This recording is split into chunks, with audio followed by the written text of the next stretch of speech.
میرا نام سدرا ہے اور یہ میری آپ بیٹی ہے۔ میری شادی ہوئی، میں اپنے سسرال مری آ گئی۔ میرا سسرال مری کے مضافاتی علاقے میں ایک گاؤں میں تھا۔ سڑک سے کافی دور اوپر پہاڑی پر ہمارا گھر تھا۔ ہمارے گھر کے ساتھ کوئی گھر نہ تھا، گھر کے اوپر ایک چھوٹا سا قبرستان بھی تھا۔ میں شہر کی رہنے والی تھی۔ یہ گاؤں میرے لیے بالکل نیا تھا، لیکن میں پھر بھی خوش تھی۔ میرے گھر میں میری ساس، میرے شوہر، مظہر کے علاوہ کوئی نہ تھا۔ مظہر کے ابو بچپن میں ہی مظہر کو چھوڑ کے اللہ پاک کے حضور پیش ہو گئے تھے۔ تب سے مظہر کی امی اکیلے ہی مظہر کی پرورش کرتی تھی۔ میں بھی ان کو امی ہی کہتی تھی۔ امی بہت اچھی تھی، میرا بہت خیال رکھتی تھی۔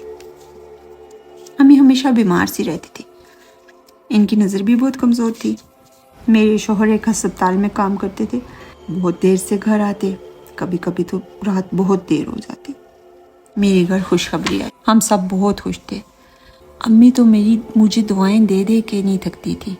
میں یہ سوچ کر بہت زیادہ خوش تھی کہ اب میں بھی مصروف ہو جاؤں گی۔ ایک دن صحن میں بیٹھی ہوئی میں دوپہر کے کھانے کی تیاری کر رہی تھی۔ امی اپنے کمرے میں آرام کر رہی تھی۔ میں سبزی کاٹ کر ابھی اٹھی ہی تھی کہ سامنے سے ایک لڑکی آتی دکھائی دی۔ گاؤں کے گھر بند نہیں ہوتے، کھلے سین کے ہوتے ہیں، اسی طرح ہمارا گھر بھی ایک بڑے کھلے سین والا تھا، چاروں طرف سے کھلے سین والا تھا۔ صحن کے دوسرے سرے سے اس لڑکی کو آتے دیکھا میں نے۔ وہ تقریباً 20-22 سال کی لڑکی تھی، بہت پیاری سی دلہن کی طرح سجی دجی، اور مجھے آ کے سلام کیا۔ میں نے جواب دیا اور پوچھا، جی آپ کون ہیں؟ میں گاؤں میں کسی کو نہیں جانتی تھی، اس لیے اسے دیکھ کر سوال کیا۔ جواب میں وہ بہت خوبصورتی سے معصوم سے مسکراہٹ کے ساتھ بولی، میں نوری ہوں، یہاں اوپر میرا گھر ہے، میں بکریاں چراتی ہوں۔ پیاس لگی تھی، یہاں آپ کے گھر کے پاس تھی تو میں نے سوچا میں یہاں سے پانی پی لوں۔ بہت خلوص اور بہت پیار سے بات کر رہی تھی، مجھے وہ بہت اچھی لگی۔ میں نے اسے پانی پلایا اور کہا بیٹھو میرے پاس۔ وہ خوشی سے بیٹھ گئی۔ میں نے غور سے دیکھا، وہ بہت تیار تھی، ہاتھوں میں مہندی، بھر بھر کی چوڑیاں، پوری جیولری پہنی تھی، سرخ جوڑا جس پر سنہری کام جھلملا رہا تھا۔ مجھے لگا وہ نئی نویلی دلہن ہے۔ میں نے اس سے پوچھا، آپ کی شادی نئی ہوئی ہے؟ وہ ہنسنے لگی اور بولی، میری شادی کو تو 4 سال ہو گئے، لیکن مجھے تیار ہونے کا بہت شوق ہے، اس لیے میں ہمیشہ تیار رہتی ہوں۔ میرے شوہر کا نام خالد ہے۔ خالد ایک ہسپتال میں کام کرتے ہیں۔ میں نے کہا، میرے میاں بھی ایک ہسپتال میں کام کرتے ہیں۔ وہ ہنس پڑی، بولی، واؤ کیا اتفاق ہے۔ میں نے پوچھا، آپ کے بچے نہیں ہیں؟ وہ بہت اداس ہو گئی، آنکھوں میں آنسو بھر گئے۔ میں نے تسلی دی۔ اس نے کہا، نہیں میرے بچے نہیں ہیں۔ میں نے کہا، اللہ پاک آپ کا حصہ بھی آپ کو دے گا۔ وہ عجیب دکھی انداز میں مسکرائی۔ اب وہ روز میرے پاس آتی ہے، میرے ساتھ وہ بہت خوش تھی۔ ہم نے بہت ساری باتیں کی، دوست بھی بن گئے۔ کہنے لگی، میں تو روز بکریاں چرانے آتی ہوں، اب میں روز تمہارے گھر بھی آیا کروں گی، تم کام مت کرنا، میں تمہارے کام کر لیا کروں گی، کیونکہ تم نے مجھے بتایا کہ تمہیں بیبی ہونے والا ہے، بس تم اب آرام کرنا۔ میں نے کہا، نہیں میں تم سے کام کیوں کرواؤں گی؟ وہ بولی، میری خوشی ہے، تم آرام کرو، اور پھر میرا تو بچہ نہیں ہے نا۔ وہ پھر اداس ہو گئی۔ میں نے کہا، اچھا ٹھیک ہے۔ رات میں میرے شوہر آئے، میں نے ان کو بتایا میری ایک دوست بنی ہے۔ وہ خوش ہو گئے کہ اب تم بور نہیں ہوگی۔ امی کو بھی بتایا۔ نوری ایک بار امی سے ملی بھی تھی، خیریت بھی پوچھی تھی۔ امی کی نظر کمزور تھی، اس لیے وہ نوری کو پہچان نہیں سکی۔ اب نوری روز آتی، میرے سارے کام کھانا پکانے سے لے کے کپڑے دھونے تک وہ بہت تیزی سے جھٹپٹ کر دیا کرتی تھی۔ پھر ہم فارغ ہو کر دن بھر دنیا جہان کی باتیں کرتے، شام میں وہ اپنے گھر چلی جاتی۔ دن تیزی سے گزرنے لگے۔ چھٹی والے دن نوری نہیں آتی تھی، کہتی تھی میرے شوہر گھر ہوتے ہیں تو میں ان کے ساتھ گھر میں ہی رہتی۔ اسی وجہ سے نوری مظہر سے کبھی نہیں ملی تھی۔ ہم روز باتیں کرتے. نوری مجھے اپنے گھر کی باتیں بتاتی، کہتی میرے گھر والے مجھے روز تانے دیتے ہیں، کہتے ہیں تمہیں بچہ نہیں ہوتا، اور دکھی ہوتی. میں اسے تسلیاں دیتی رہتی. نوری میرے بچے کے لیے بہت سارے کپڑے سی کے لے کے آتی اور کہتی سدرا، میں کہتی ہوں تمہارے گھر بیٹی ہو، مجھے بھی شوق ہے بیٹی کا.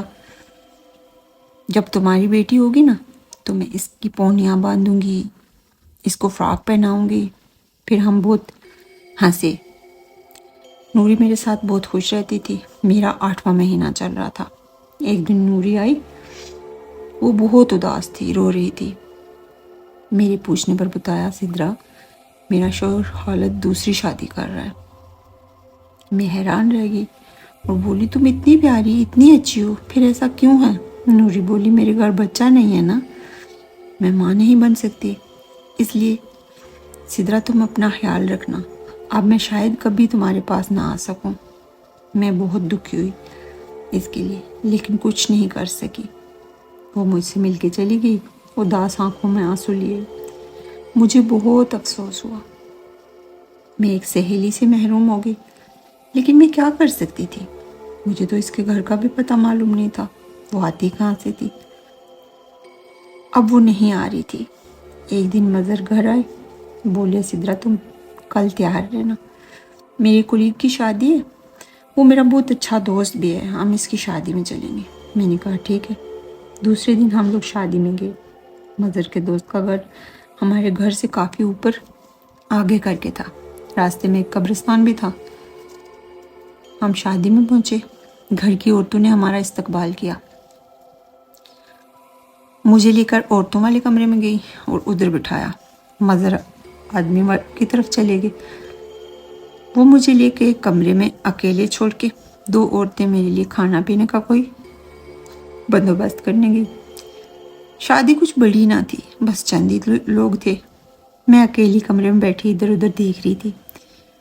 اچانک میری نظر دیوار پر لگی تصویر پر پڑی اور مجھے خوشگوار حیرت ہوئی. وہ نوری کی تصویر تھی. نوری شادی کے جوڑے میں تھی. تصویر میں اس کا دلہا بھی ساتھ تھا. دونوں بہت خوش لگ رہے تھے. وہی پیاری سی مسکراہٹ اس کے چہرے پہ تھی. میں خوش ہو گئی کہ شاید یہ نوری کا گھر ہے، وہ یہاں ہوگی. اچانک وہ عورت کھانے کی پلیٹ اٹھائے میری طرف آئی. میں نے اس سے پوچھا آنٹی یہ تصویر کس کی ہے؟ وہ عورت بولی یہ میری بہو نوری ہے، لیکن افسوس یہ 1 سال پہلے مر گئی تھی. آج نوری کے شوہر کی دوسری شادی کر رہے ہیں ہم. وہ عورت پتہ نہیں کیا کیا بتا رہی تھی. میری کچھ سمجھ میں نہیں آ رہا تھا. نوری مر گئی، پھر وہ کون تھی جو پچھلے 8 مہینوں سے میرے گھر آتی تھی؟ وہ کیوں آتی تھی؟ میں الجھ گئی. دماغ سن ہو گیا، رنگت زرد پڑ گئی.